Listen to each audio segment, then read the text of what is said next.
පාංශුකූලය කියන්නේ මොකද්ද? පාංශුකූලය කියන්නේ මොකද්ද? ඇහුන්නේ? මිනියෝතල් තිබිච්ච රෙදි කෑල්ලනේ. ඒ කියන්නේ පංශුකූල පොළවට අයිති එක. ඉස්සර මොකද්ද වෙලා තියෙන්නේ? සුද්දගේ කාලෙට කලින් හාමුදුරුවරු අමු සොහනට ගිහිල්ලා අමු සොහන කියන්නේ මොකද්ද? මිනිය අමුවෙන්ම ගෙනහිල්ලා දාන සොහන අමු සොහන. දැන් ඉදිච්ච සොහන. ඒ කියන්නේ දැන් මිනියට එම්බාම් ගහලා සතියක් විතර ගෙදර තියාගෙන හරිද? ඒක ජාඩි දාලා හරිද? උම්බල කඩ කළා බොරුවට අඬලා බූරුව ගහලා තෝම එකතු කරගෙන ඒකෙනු මිනියනු ගානක් හොයාගෙන තමයි ගෙනහින් දාන්නේ. ඉන්නකන් තාත්තගෙන් වැඩ ටික ඔක්කොම ගත්තා. මිනියත් අම්බගෙන කාලා තමයි ගෙනහින් දාන්නේ.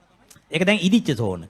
ඒ කාලේ මිනිය ගෙනහිල්ලා දැම්මහම මිනිය උතපු රෙද්ද හාමුදුරුව ගිහිල්ලා ගත්තා. අරගෙන ඒකේ ගන්න පුළුවන් කෑලි ටික කපා ගත්තා. කපලි වල මහ ගත්තා. මහගෙන ඉවරලා සිවුරක් පඬු පෝලා ඇඳ ඒකට කිව්ව මොකද්ද? පංශුකූල චීවරය. පංශුකූල චීවරය පරව ගත්තට පස්සේ ඒකට කියන මොකද්ද? පංශුකූලිකාංගය. ඒක දුතාංගයක්. දැන් සුද්දගේ කාලේ ආවා.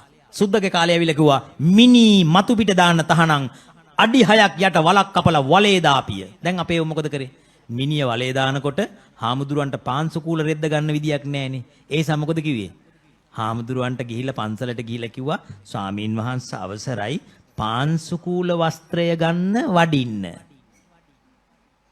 ඒ කියන්නේ මොකද්ද? මිනිය උඩින් මිනිය ඔතපු රෙදි කෑල්ලක් පෙට්ටිය උඩින් තියලා හාමුදුරුවන්ට කිව්වා පාංශුකූලේ ගන්න වඩින්න. දැන් කියන්නේ මොකද්ද? හාමුදුරුවනේ පාංශුකූලේ අපේ තාත්තා මැරිලා පාංශුකූලේ දෙන්න වඩින්න. දැන් බලපල්ලා නිකන් මේක විකාරය පිස්සුවක් නෙමෙයිද කියන. අනිත් එක මේ අහන්න. පාංශුකූලේ කියන්නේ මොකද්ද? කවුරුවත් කියන්නේ නැතුව ගන්න ඕන එකක්. ඒ කියන්නේ අහම්බෙන් ලැබිච්ච එකක් වෙන්න එපයි පංශුකූලය කියලා කියන්නේ. දැන් කවුරු හරි කිව්වත් කමක් නැහැ. ඒක ඒගොල්ලෝ කැමැත්තෙන් දෙනවනම්. දැන් ඒ පාංශුකූලය කියන එක මොකද්ද? පුද්ගලික වස්ත්‍රයක් වෙන තනියෙන් ගන්න ඕන.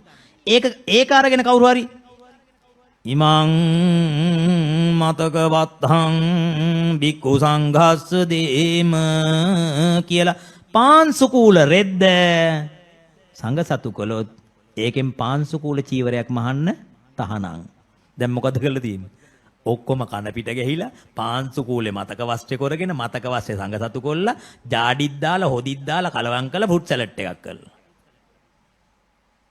මම මේ කියන්නේ මොකද්ද? මේකේ ඉතිහාසය හොයලා බලන්න ඕන මේකේ කොහොමද තිබුණේ කියලා.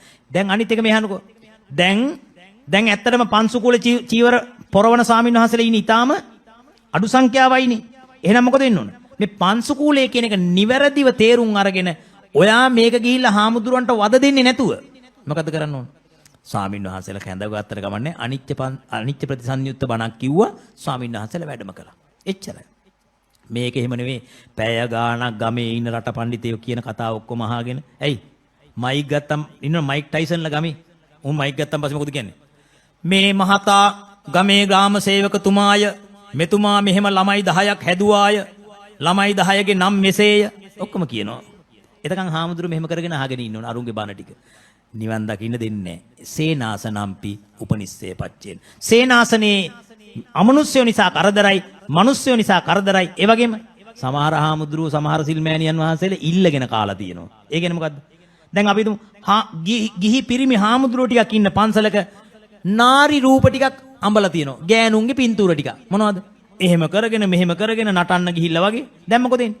ඒක ඉන්න හාමුදුරුවන්ට ඕක දැක්කහම ඒක දැක්කම මොකද වෙන්නේ? රාගය ඇවිස්සෙනවා. දැන් ඕක ඊල්ලං කාලා නෙවෙයිද? එහෙනම් මොකද්ද කරන්න ඕන? නිවන් දකින්න ඒකේ ආයි මේ රූප හදලා දැන් තව සමහර තැන්වල හදාගෙන ලොකු චෛත්‍යයක්. චෛත්‍යයක් හදලා මොකද කරන්නේ? හාමුදුරුවෝ තනිකර ගයිඩ් වගේ. උපාසකම මෙහෙට එන්න, සෙරප්පු ඔතන ගලවන්න, ලැට් එක අතන, අතෙන්ට යන්න, මල් හදන්න අතන, අතන හොදන්න. දැන් හාමුදුරන්ට වෙන්නේ නිවන් දකින්න නෙවෙයි මොකද්ද? ගයිඩ් වැඩේ කරන්න. අතනින් යන්න, හරි පොල් අල්ලගෙන ඉස්සරහට යන්න. දැන් මොකද වෙන්නේ? හාමුදුරුවෝ තනිකරම කොන්දොස්තර වාගේ. එහෙනම් මතක තියාගන්න මෙන්න මේ සේනාසන අවුල හදාගන්නේ එක්කෝ අමනුෂ්‍යෝ, එක්කෝ මිනිස්සයෝ, එක්කෝ විහිං. හරිනේ? ඔන්න සේනාසනම්පි. එහෙනම් උපනිස්සේ ප්‍රත්‍යෝතනින් ඉවරයි.